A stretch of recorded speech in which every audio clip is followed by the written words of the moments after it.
and that's the same as 4 cosine of theta. And in our next lesson, after the break, we're going to learn about these things, circles, limicons, and roses. But this is just kind of one of the things that you can do going back and forth from polar to rectangular. So you have to get to the point where there are no r's, there are no cosines, no sines, only x's and y's. Questions? Okay, letter D is kind of a weird one. I don't like the fraction in there. So what I'm going to do is I'm just going to get rid of the fraction right away. So I'm going to multiply both sides by 1 plus sine theta, because I really don't like the fraction that's there. If I multiply by the 1 plus the sine of theta, on the right-hand side, all I've got is a 2. So that's kind of nice. On the left-hand side, r times 1 is r. R times sine of theta is r sine theta. From our first slide, this r sine of theta had a different name. It's y. So that kind of worked out well for us. So this is a y. I still have that equal to 2, and I still have the r. What's the only thing that's causing me problems? The r. I can't have that there. So I go back to my first slide, and since r squared in our previous problem was x squared plus y squared, the r is going to be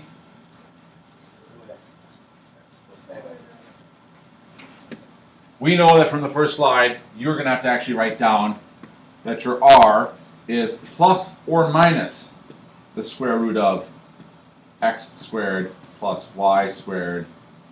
And then you still have your plus y, and that's still equal to 2. Now, the good news is at this point in time, you have no r's, you have no sines, cosines, thetas. You know, you're done as far as like having everything in what they call rectangular format. But this equation is garbage. It does you no good really whatsoever. So if you were going farther, this is what you would be doing. First of all, what I would do is I would move the stuff to the other side. It doesn't really matter which way you move it, left or right.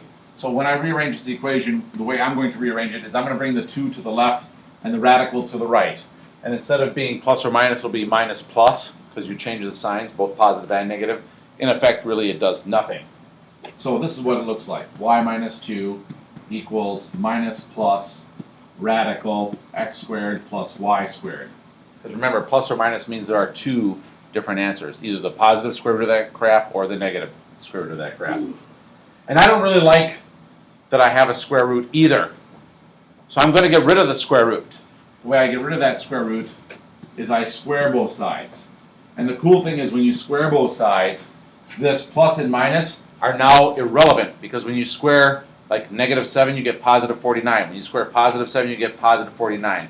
So you can ignore those signs now, and really what you end up with is x squared plus y squared on the right, and parentheses y minus 2 squared on the left. Now we can simplify this and go completely farther if you want to, but we're just going to stop right there because you can figure that out on your own later if you want to go farther. Really, once you get to the equation where there are no r's, sines, thetas, you're probably good to go as far as test points go.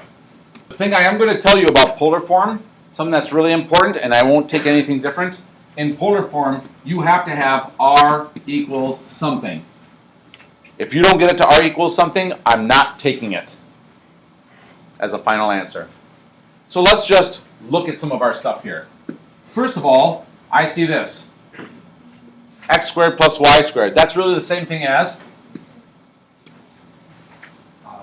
r squared. And then I see this second thing over here, x. And x is really the same as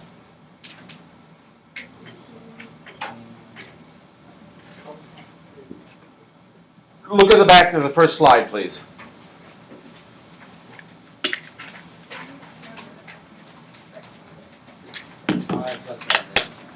I'm sorry, say it again.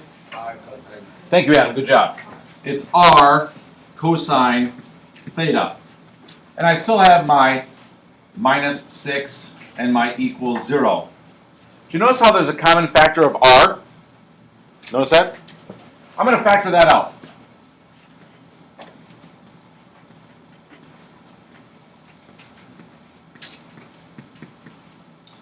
There are two factors now. There's r and r minus 6 cosine of 0. The zero product property says one of these two things has to be a 0 in order for this left side of the equation to equal 0. Or in other words, either my r on the outside of the parentheses equals 0, or my r minus 6 cosine theta has to be the 0. What does r stand for? What? Radius. What does it mean if you have a radius of 0? Doesn't mean anything. And it's nonsensical. It means nothing exists. So what you know right away is this can't be a possibility. But on the right-hand side, if I move all the other crap to the right, meaning the 6 cosine, I would get r equals 6 cosine theta. Tomorrow we're going to learn what this picture is. I can tell you that it's a circle to the right of the y-axis. I don't know. If you want to, we can figure it out. I got nothing to do. Like, I'll be working with math problems every day. That's what I do for fun. I do that too. You're a weirdo. All right, next. In the next equation, I want to go to polar, which means I have to have r equals. Can't have any x's and y's. So I look at the first thing over here and I go, oh my goodness, this is ridiculous. I see an x there. But we learned from Adam that x is really the same thing as r cosine theta.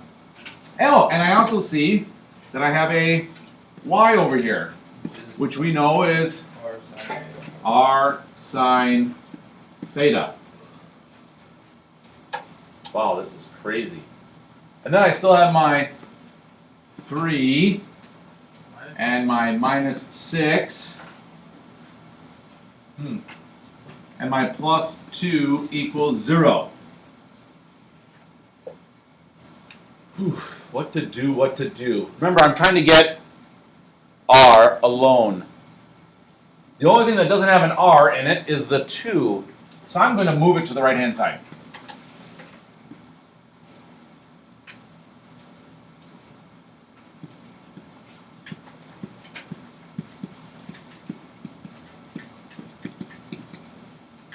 There it is, negative 2.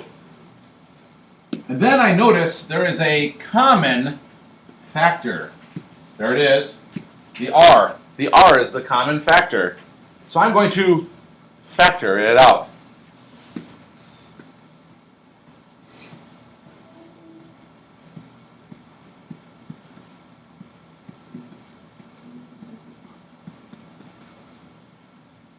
Oh my gosh, this looks really difficult. I want to get the r by itself. What should I do next? Divide.